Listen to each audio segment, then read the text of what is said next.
All right. So I'm going to soon turn you over to our guest tonight, who is M. White. She's a visual artist and documentarian specializing in historic processes and large format work. And in this work, she explores relationships, including personal and collective relationships to land. So I'm going to keep it brief because you all want to see her work and hear her words. So I'm going to turn it right over. Howdy. Hi, thank you so much for having me. And thanks for everyone for coming.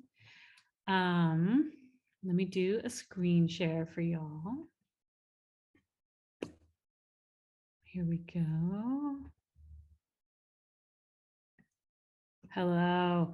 Hi, everyone. So just a little bit of an introduction. My name is M. White. I'm based in Richmond, Virginia. I am an artist and an educator. Most of my work it begins in the darkroom. Just put some contact info up here as the landing page if anybody wants to follow up. I love chatting with folks about everything photography.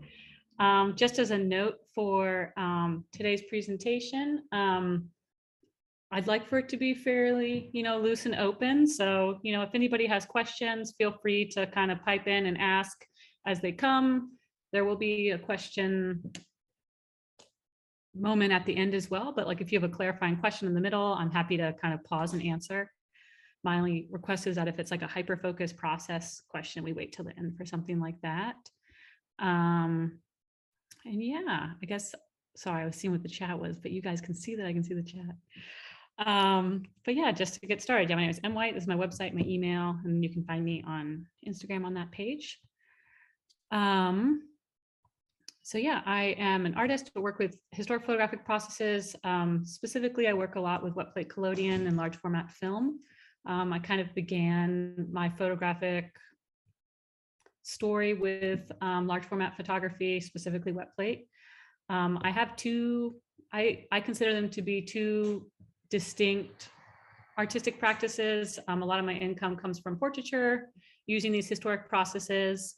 I do it both in a studio setting, that's where you're reading me, or that's where I'm reading y'all from today, as well as kind of more environmental shots. That's kind of like, I kind of consider, that's my main source of income. And I also teach darkroom and other photographic processes here at community art centers, as well as the university in town. But what I wanted to talk to you about a lot of today is my artistic practice, which is more, it's more of my personal work. It's the portrait practice that I have while I have a lot of pride in it and I approach it artistically. A lot of that work is commission based. And so the work I want to share today is kind of work that comes from just me. Like I said, I do a lot of work with historic processes and large format film. And this is an example of my work. And I just kind of wanted to begin before kind of launching into my work was kind of, I wanted to share a little bit of my artistic, kind of an artistic philosophy in a way, and a little bit of background about where the work I'm making comes from. So I thought a good place to start would be actually talking about historic photographic processes. I feel like a lot of people are interested in them for many different reasons. I'm sure folks here tonight have come to them to fulfill different artistic purposes. But for me, what I value about the processes isn't so much that they're historic, but it's more about what they can offer in terms of the way of engaging with photography. I'm not going to read through the whole PowerPoint, or the whole slide, but what I value about historic photographic processes are that typically they're a lot slower. And so they give me a lot of opportunity for greater intentionality and reflection. So by that, I kind of mean different to a digital camera where you can take a picture and keep walking. With these processes, there's a lot of downtime in which I have to, in which the photograph is being exposed, or we're waiting for a plate to be sensitized, and I'm kind of forced to just engage with the environment around me. So I feel as if these processes create this opportunity for me to slow down that otherwise I wouldn't create for myself. I really like creating work by hand. I feel like mentally I'm really busy. I'm like thinking a million thoughts a minute, and it's sometimes difficult for me to kind of pay attention, and having this physical distraction of creating work by hand really helps me focus. I really like that these processes present a lot of opportunities for experimentation, whether it be with chemistry or playing with different exposures, layering types of imagery. Like the previous slide, I really like this image. I really like that I can tear the film at the bottom and kind of reveal the materiality of the plate in a way that, is kind of happens organically rather than like through Photoshop or some kind of intensive After Effect. I like that these processes have a quick feedback loop. By that, I mean, for those who aren't familiar with wet plate collodion, I feel like it's somewhat joking, like casually referred to as like the Polaroid of the 19th century, because from the moment of like sensitizing a plate with chemistry to taking the picture to development, round trip, it's about 15 minutes. And so in the analog world, that's a really quick feedback loop, right? You can take a picture and you can see it kind of right away. And so I really like that these processes offer me that. And then also importantly is that they offer me self-sufficiency. So I don't have to rely upon access to an institution to make work. A lot of these processes offer like a DIY darkroom option and kind of invite opportunities to just kind of for ingenuity. For example, talking about that mobile darkroom, this is an example of one.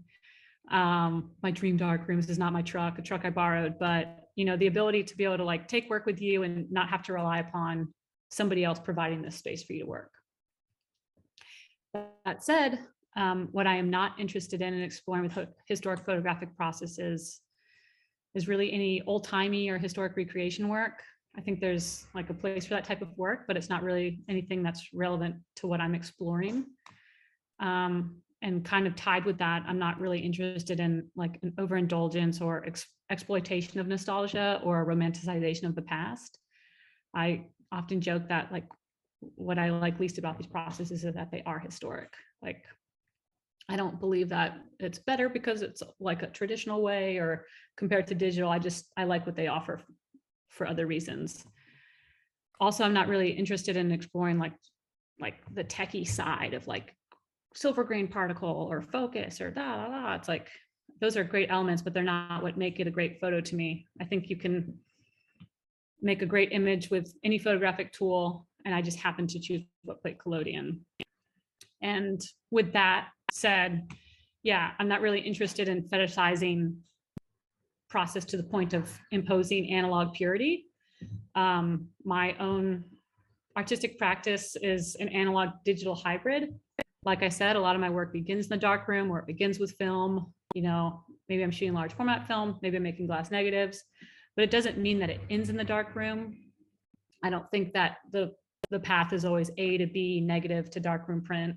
Sometimes that happens, but sometimes, I want an image bigger than I can make in the darkroom. So I'm not going to say no to a digital print because that gives me that opportunity for creating. So just some examples of ways that my work exists in the world. It might be the physical object, such as this. This is a 16 by 20 glass plate, and this is the final piece. It was mounted in like a light box. Oh yeah, I forgot I did little videos. It might be a darkroom print, such as this. You can't beat that. I like, making a print by hand. There's still something I do love about that. It might end up as a digital print, picture of me for scale. This is 40 by 50 inches. This would be something that would be really difficult for me personally to print in the darkroom. Or, it might end up as something more experimental. This is kind of a light installation that I created as part of a solo exhibition last year. And what you're looking at are two layered glass negatives on an overhead projector that's projecting the image onto the wall that you see on the left. And then on the right, it's this opportunity to engage with the materiality of where that image came from. Or, the image might live in a casual zine that I shamelessly use my dog to promote on the internet. But just saying that I think it's fun to let work exist in many different manifestations. Here's a picture of me with my camera. So I figure from here, I kind of wanted to share a little bit about some bodies of work that are more in a resting phase, like early bodies of work, and kind of explain where they came from.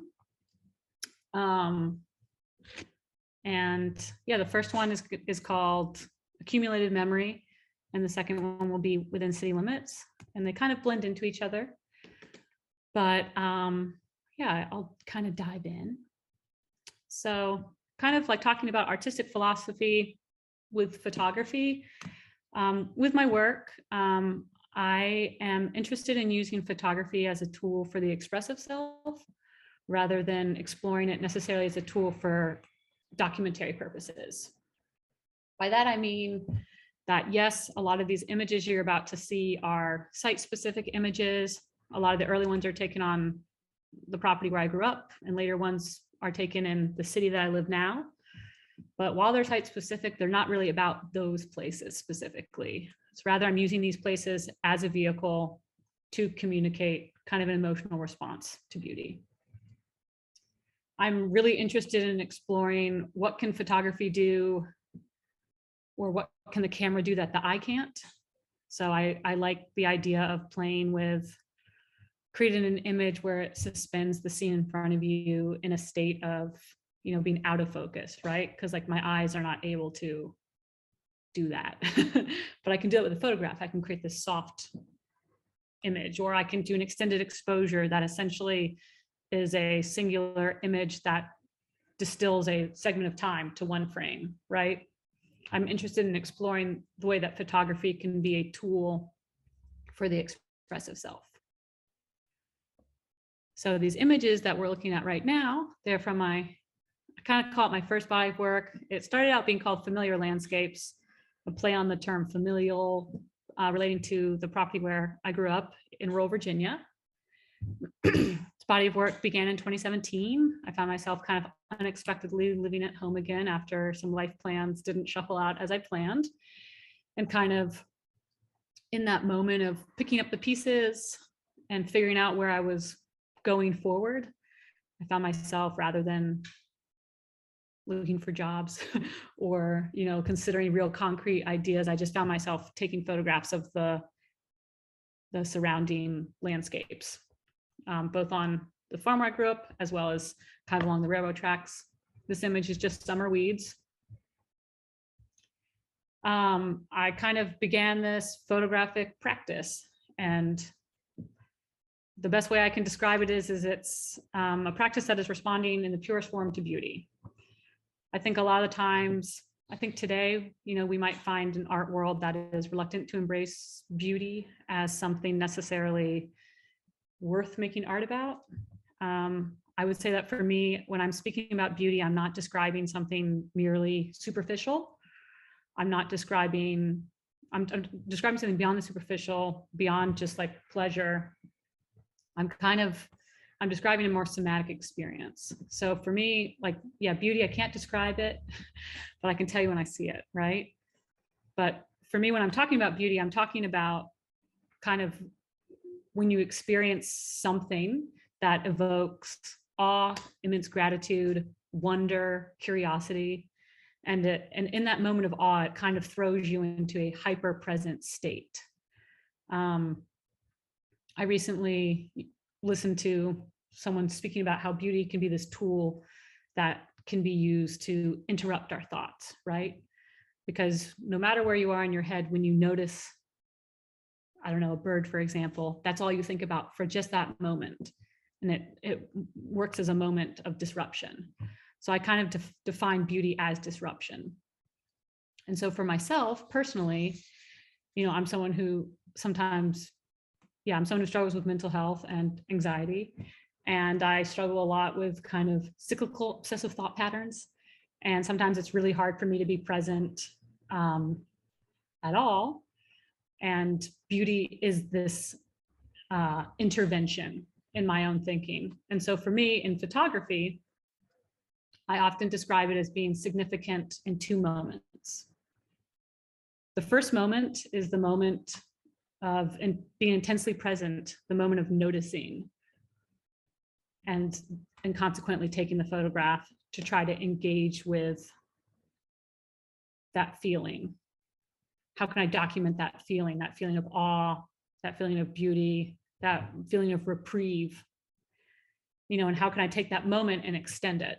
So for me, that's the first part where photography is like engaging as enabling beauty to disrupt.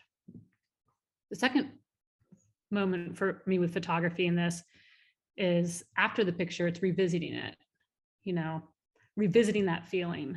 I'm trying to create an image that rather than being this strictly the strict documentation of geography, it's capturing that feeling. And so these photographs are opportunities for me to revisit with that feeling. And they're also opportunities that invite other people to experience that, because I don't think I'm the only one who maybe struggles in this way.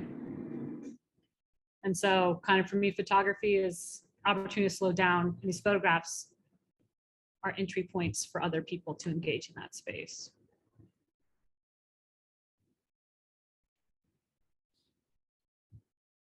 So this body of work began, a lot of it is about mundane images. It's about intimacy. It's about looking close.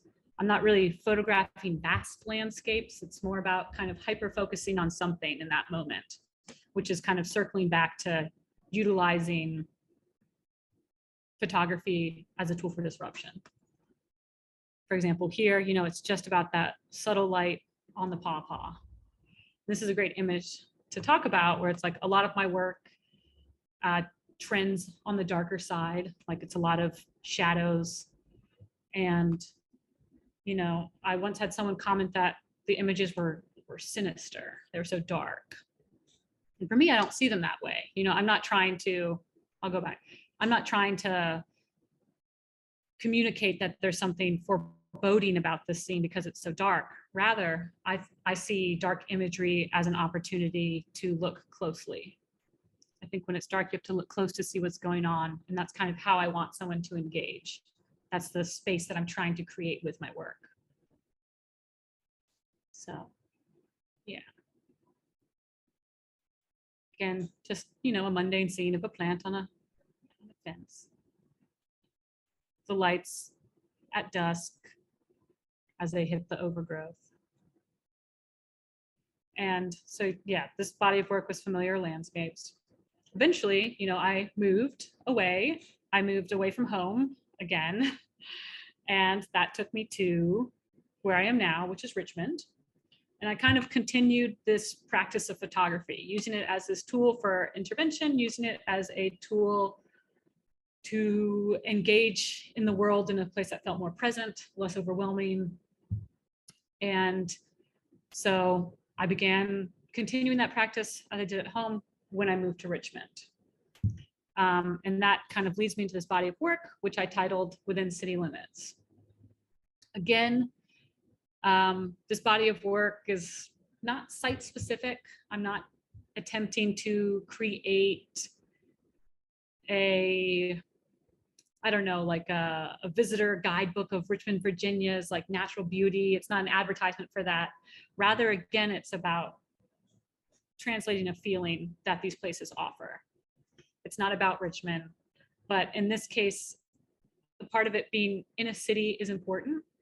I wanted to kind of, with this body of work, communicate that these opportunities for kind of reprieve, escape, to be present, they do exist within an urban setting. You don't need to go to vast wilderness to experience natural beauty. Sorry, my mouse has been there.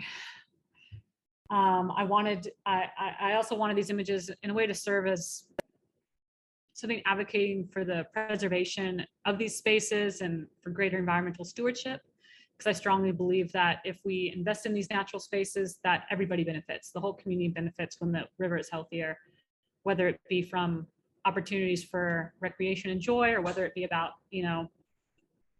health and safety with clean water for drinking. But this body of work within city limits, again, these aren't images that I sought out, right? I didn't get online and scope out good spots to photograph in Richmond. Rather, these are the places where I found myself. These are the places that I was naturally gravitating to, where I felt most comfortable. Growing up in rural Virginia, I spent a lot of time outside. That was how I found a lot of joy and creativity. And so in moving to other environments, I seek those spaces out to kind of feel at home and to feel at ease. So I jokingly say this body of work could be called dog walks because many of these photos likely began while walking my dogs, noticing a place that was there that I wanted to return to. This image is just water from when I left the hose on. I thought the sunset was reflecting really beautifully, and I kind of wanted to document that. This is just bringing us to my website for a second, because I wanted to show you this body of work kind of as it exists outside of the slideshow, where you'll notice that there are two phases within city limits number 1, within city limits number 2. And the reason why they're divided like this is because my medium changed. You know, I started out with wet plate collodion. I don't think I really talked about, but I'm primarily a self-taught photographer. I've taken 1 or 2 workshops, and I've assisted under some notable artists, but the majority of my knowledge is self-taught. But I began artistically with wet plate collodion, and this is that body of work of me returning to Richmond and continuing this kind of practice of noticing and presence and documenting these like spaces of, I think, immense beauty within city limits. At a certain point, I kind of had an artistic shift where I started shooting film more, orthochromatic specifically, and that's where this body of work came from. For those who don't know, for wet plate collodion, you have to have a darkroom on hand, essentially, to create imagery. It's not possible to prep plates. It's not possible to have like 10 sheets of prepped images in your backpack and just shoot one after the other. You move one image at a time. And so in shifting to shooting film more, I was able to hike in more, and kind of my focus was able to shift a little bit, less of logistical matters and more just focusing on those small moments again. So this is within city limits 2. And yeah, it was just kind of getting to these places that I couldn't bring a darkroom before. And the work, I feel, has a slightly different aesthetic. And so that's why I kind of divided it. I would say the philosophy behind it is shared, but a little distinct.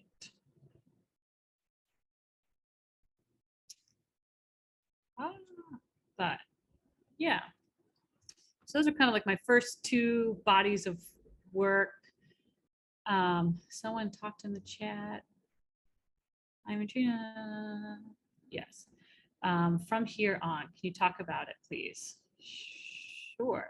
The image they're referring to is this one. Yeah, this image I titled From Here On. I have a really hard time titling work. But yeah, this image I really enjoy because I do not think it is immediately apparent what is in the image. I think there's a feeling that like rushes over me when I look at it, but I don't know what I'm looking at. The image itself is a photograph of the bottom of a river. I'm photographing it from the beach, looking down into the water, and that's what is captured in the image. I've had people tell me they thought it was sown fields of crops.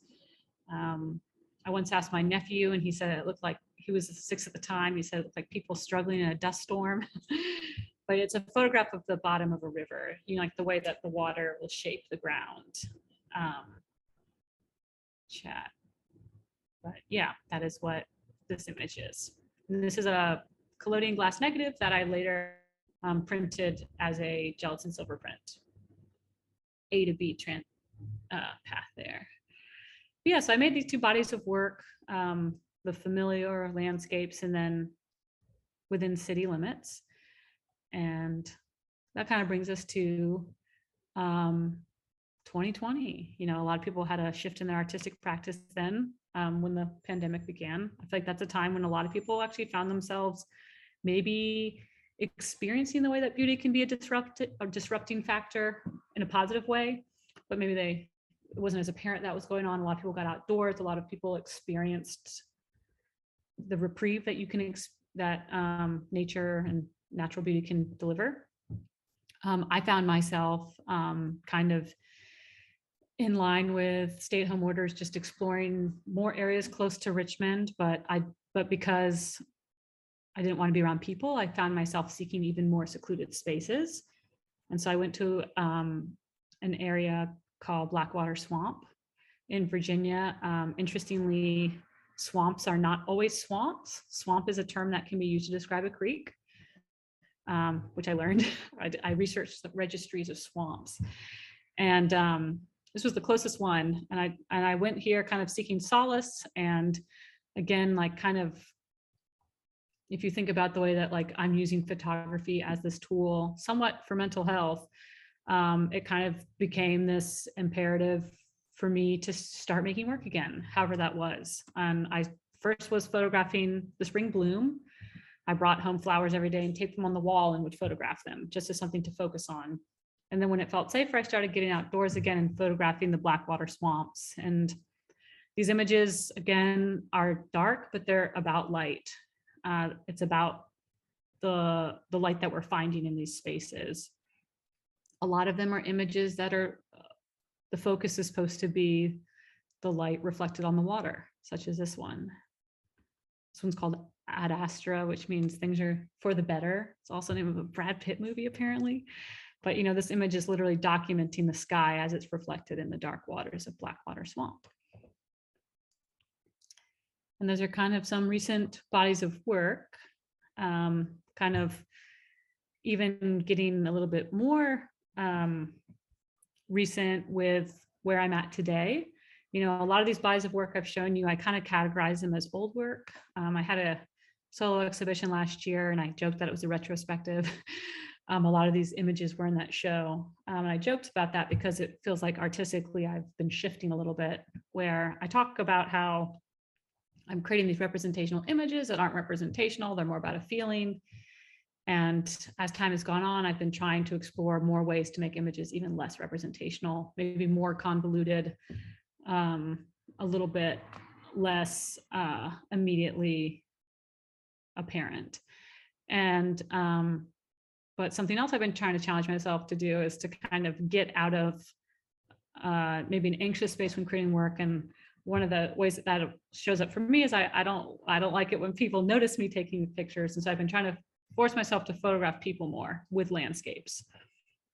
I think there's something really powerful when you see people enjoying the river instead of just the beautiful river. You know, how does that shift? And what does it look like when this joy is shared? And so last summer, I started photographing people enjoying these spaces, which maybe also contributes more to this conversation around stewardship and how natural beauty can serve our communities.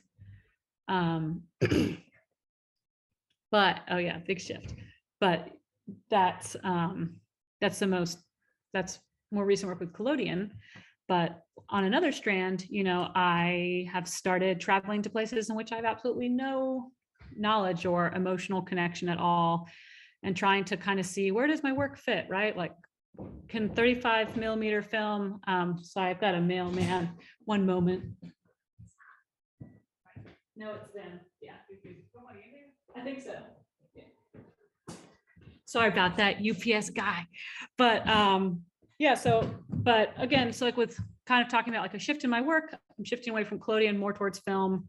When I originally started with photography, I was in 35 millimeter film, but I've never really given it a chance to be art, if that makes sense. It always felt like this casual snapshot.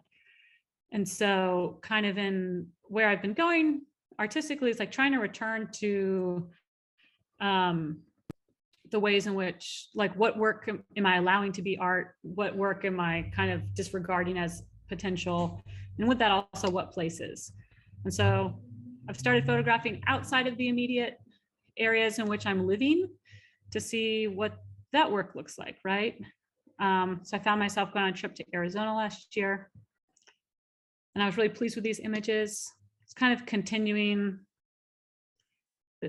you know, I'm photographing spaces that are a little bit more vast than I'm used to, but I don't know, I feel like there's still intimacy in them. I was really kind of pleased in the way that the images looked so different from my work. You know, I'm from rural Virginia. A lot of my work is from rural Virginia. A lot of times people classify my photography as Southern, which I don't really relate to as much. I feel as if my work is, I identify as rural more than Southern, just culturally that wasn't really the culture of my family. So it's just nice to produce imagery that was solidly kind of outside of that space for me. So I figured I'd show a little slideshow. And then kind of continuing, kind of, again, going back to that idea of trying to make imagery that's less referential, less documentary, and more about feeling. This is kind of a more recent piece that I made. I've titled it Glittering Plain. What we're looking at here are 18 tintypes of, and each of them is distinct, and it's photographing sunlight reflecting on water. The whole point of this piece is just about that glitter on the water. And it's about kind of the way that that can be transformative, and it can also transport us. And so we got a question in the chat. Galaxies, nebulas, I love that. Exactly. Like these images, I think if you, I did a Google reverse image search with this grid, and galaxies came up as well as microbiology. I think there's something really fascinating in all of that, like sunlight, energy, galaxies, cell biology. And I think there's somewhere to go with that, but this is just kind of a beginning place and the kind of the first piece I've made in this body of work.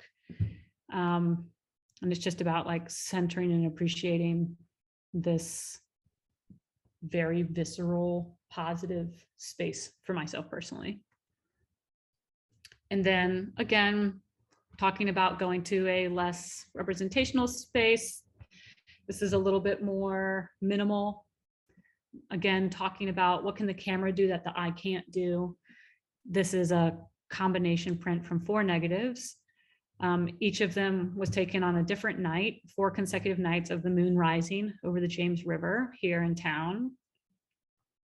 Each of them are extended exposures, you know, ranging from 30 minutes to an hour. They're done on glass plate, which is why these plates have really dried out. This is a little cameo by Jupiter. But what I thought was really miraculous about this, you know, it's like I'm creating this image in response to like looking at the moon reflecting on the river. And then I develop the negative and I see how it has this angled line, and you're like, oh, right, the world is turning as the moon is rising. Of course, it's not going to go straight up. Then I come back the next night and it rises in a different place, the next night, a different place. And you're like, what is going on? You know, and it's like, I thought the moon rose the same place every day, just like I kind of thought the sun does. But it turns out the moon shifts by 14 degrees every night, because as the world is rotating, the earth is rotating, so is the moon, and it's shifting where it rises on the horizon. And it's just kind of like reflecting upon the way that beauty can make us also reconsider our place in the universe, just in a very broad sense. And then last but not least, just a little teaser of where I'm at artistically. This is still film, that same film I've been shooting with. All this film I've showed in this presentation, by the way, has been orthochromatic film. And while that's not, maybe it doesn't mean, maybe you're, yeah. I love to shoot orthochromatic film because it is blue light sensitive. Collodion is also orthochromatic, so it's sensitive to the same kind of spectrum of light. And I feel like I kind of pre-visualize the world in that way. And so I utilize this film that translates things the same way. And it also happens to be incredibly inexpensive. So it gives me this opportunity to really play with large format. But I've been kind of scanning this film in this color and finding that like these colors are inherent in the film. And I think with trick of eye, it's almost as if my brain is filling it in. And like this image is, I think it's just a little tint of green, but it looks like you have this whole spectrum of a color scene in front of you. And I've just been kind of enjoying playing with how photography can exist in this way, just in the chemical nature of it. So yeah, that's just a little intro into kind of where I've been and where I'm kind of going artistically. So yeah, I think that's all from my presentation. So I'm gonna stop share for a second. Yeah, Thank you. Go team. Awesome. Thanks, Em. Yeah. I mentioned that we're going to do a Q&A afterwards, and so now's the time for that. So if anybody has any questions, you could put them in the chat, or you can use the raise hand function. And if you do that, I could allow you to turn on your mic. And I see that Marcia has her hand raised, so I'm going to go ahead and. All right, you should be able to turn on your mic and ask your question, Marcia.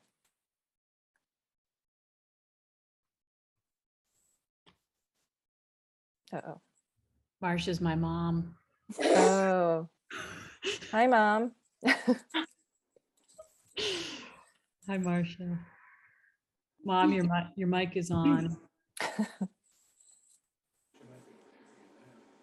It's a mom moment.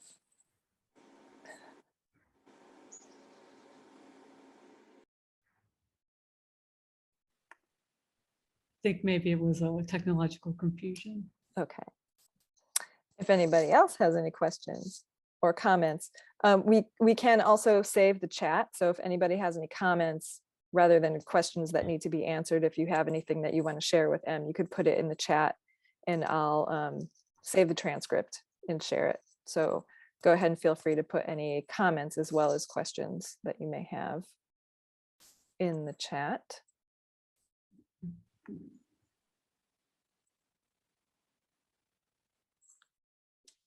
Anybody? All right, Juan, I see your hands up, so you should be able to unmute yourself now. Yes, I'm kind of insecure for commenting publicly, but I'll try my best. First of all, congratulations to Em. I'm a professor at Hollins University, and I missed your talk by one day. I noticed that you were there the day after you left, so I was really kind of sad. But I've been going almost 3 times a week to watch the couple of pieces from you there.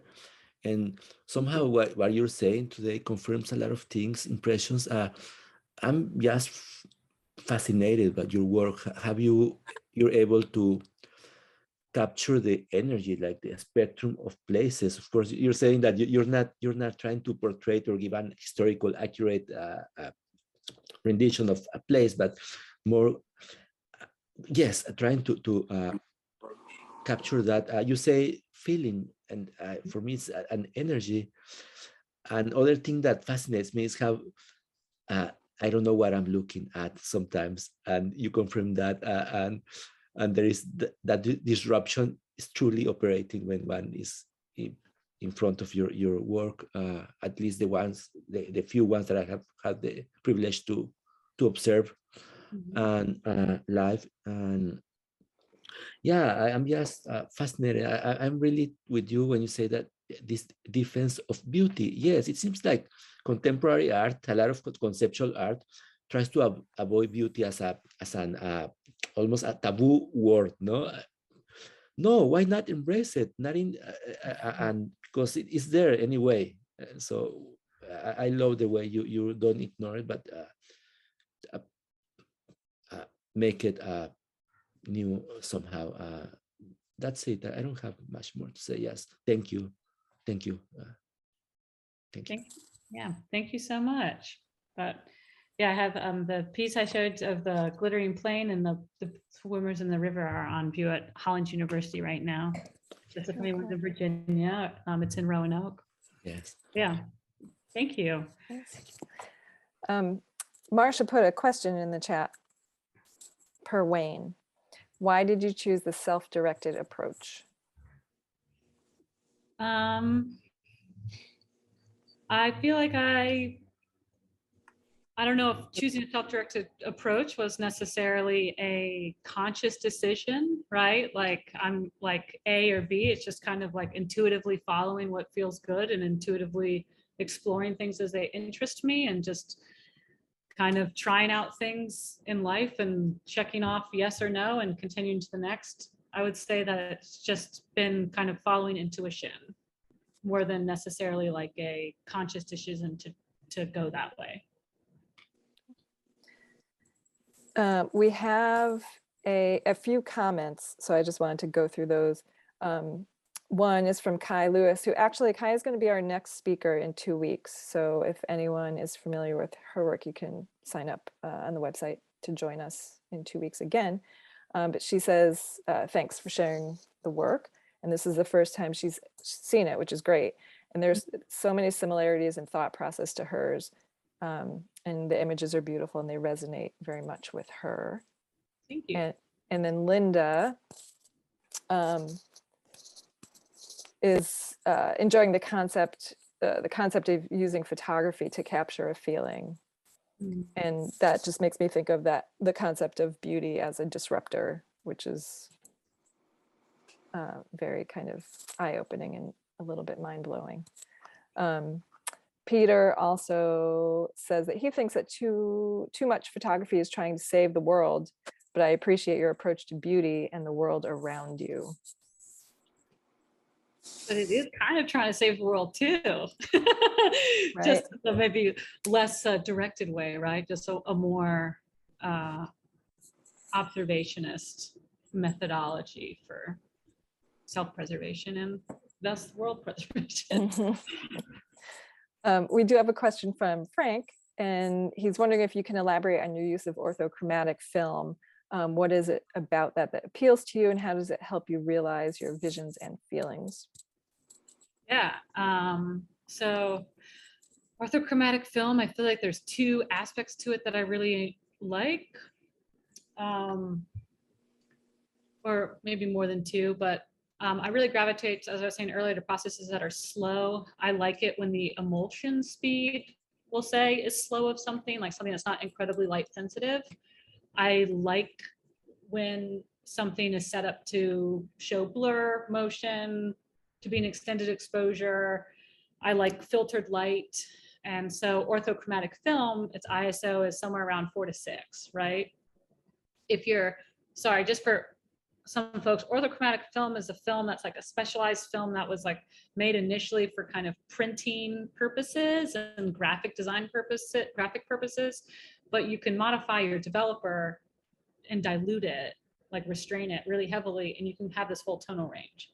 And so I'm utilizing orthochromatic film in this way that has a full tonal range. But yeah, it's appealing to me because it's incredibly slow, and I think because of that, it's almost loose, right? Like you don't have to like nail your exposure. It's there's so many different ways that you can like create an image with it. Secondly, because of collodion, I feel like I see the world through blue light sensitivity. I like it when greens are darker. I like kind of the tonal range that it brings out. I think it kind of tends towards making kind of softer imagery. I don't really like, I call like high contrast imagery crunchy. I like softer imagery, but more importantly for ortho, I was talking a lot, like something that's important to me is self-sufficiency in my workflow. I feel like how it's like this thing that I utilize as kind of something greater than photography in my life, like it's important for me to be able to have access to it by myself.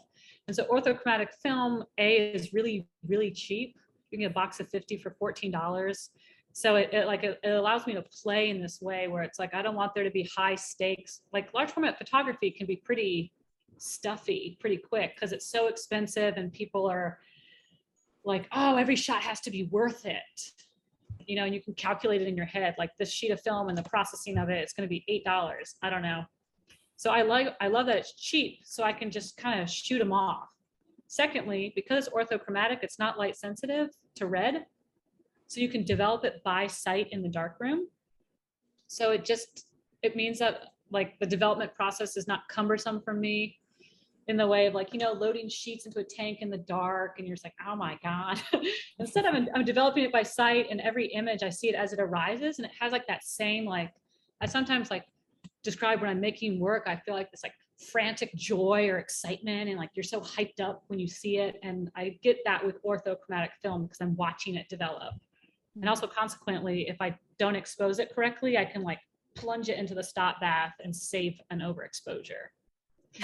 I don't really do it right a lot of the time. Yeah. And I feel like, so I really enjoy that. Yeah, that's why I go for ortho. Cool. Maeve is asking, oh, well, actually, Frank has a follow-up. He says that the answer and your work gives him the impression that you're not trying to capture a singular moment, but more a time extended interpretation of the places where you're photographing and the images. Yeah, I feel like it's more about like relaying this like somatic experience that hasn't interminable, like who knows how long it lasted. But yeah, it's not about like that instant, because I think we could all step back in. And if it's an instant, it's gone. That actually segues into Maeve's question, which is, she says, you mentioned in your presentation that you'd like the ability to revisit places, moments, and emotions in your work. What are some of your favorite images to revisit and why? Hard question. You're on the spot. Yeah, I mean, I feel like, yeah, it's hard. I feel like there's some images I like to revisit sometimes due to like the personal triumph I felt at like creating that image, and you're like returning to like a triumphant feeling and appreciation. But I mean, that image from here on, I really love. I can get lost in it for a long time. Other images I revisit, I've been really hanging out with this glittering plane a lot. Like I showed you 21, but I have over 100 of those. I feel like I'm somewhat of a kind of like prolifically making photos and never finishing them all to completion. So I'm kind of hanging out with what I've made recently a lot. But in terms of revisiting, yeah, the swamp images I return to a lot.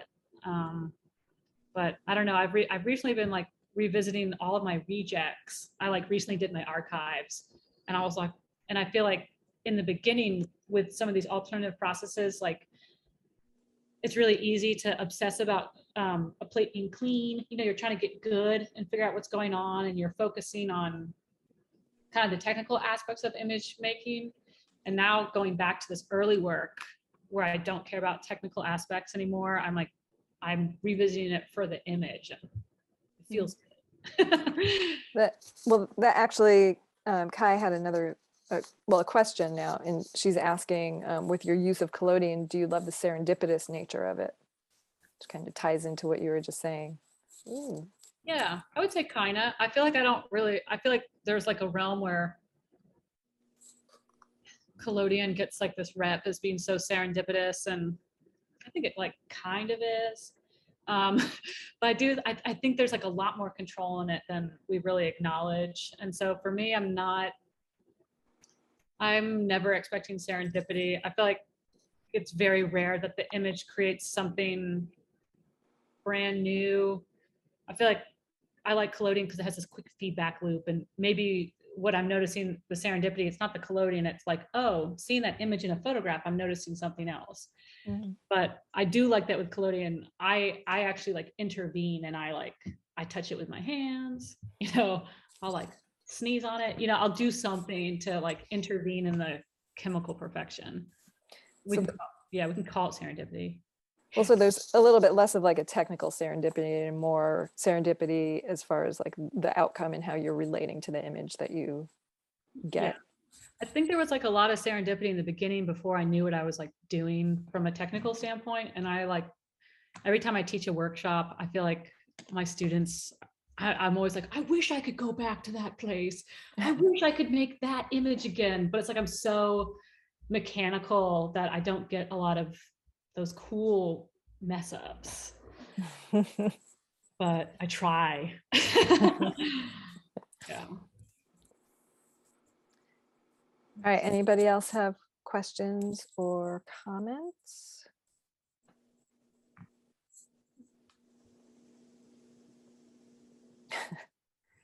All right, Pizza Elmo leg. They say they enjoy all aspects of your work.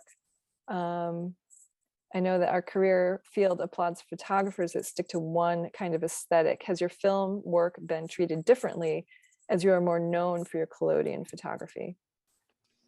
Yeah, interesting question. I feel like that's something I like personally struggle with, where I was saying like, how does my 35mm fit in? I feel like I like haven't even created room for it to be like art with a capital A, because I'm like stuck with somehow this like more arduous process and more intentional space defining my work. But yeah, I mean, I'm like, I feel like I'm currently actively trying to disrupt the reputation I have artistically, but I don't know, I'm like toeing in slowly. I don't think my film work has been treated differently purely because a lot of people do not realize that they're looking at film. I think like a lot of people look at my orthochromatic film work and they think it's collodion, and I'm not trying to pretend it is collodion, but I get a lot of people are like, oh wow, it's amazing tintype, and it's like, it's not a tintype. But yeah, I feel as if like people like are set up to receive my work assuming that it's collodion, and I'm trying to like maybe change that narrative, not because one or the other is better, but just because I think both are equally valid and powerful tools, and I don't want collodion to be superior. But yeah, I do think that like, yeah, I do think maybe every once in a while someone's like disappointed when they're like, oh, that was film. It's like, yeah, I don't know, I'm like trying to like break this idea that like process augments anything. Well, it's interesting that like that knowledge would change how they relate to the work. Yeah, like I don't know, like I like, yeah, because it's like, so like I was saying like I love a digital film hybrid, and it's like I think it's totally okay to like take a tintype, scan it, make a digital negative, print that in the dark room. You know, I think all of that's valid. Like, what's the point of a rule if it's going to prevent you from creating? But I think sometimes like I've shared that like I've done that in the past, and someone's like, I thought that was a collodion negative, and it's like it was a scan tintype that I made into a digital negative. Like, who cares? Like, I don't know. Long and short answer is not sure. Yeah. All right. Anybody else? Questions? All right. And don't forget, you can put comments in the chat too, and I'll share the transcript with them afterwards. So feel free to put in comments rather than questions as well. And as we're waiting for any last minute comments and questions, just a reminder that in 2 weeks, we'll be welcoming Kai Lewis, who's in the audience today. And actually that talk will be taking place a couple hours earlier. So instead of 7 p.m.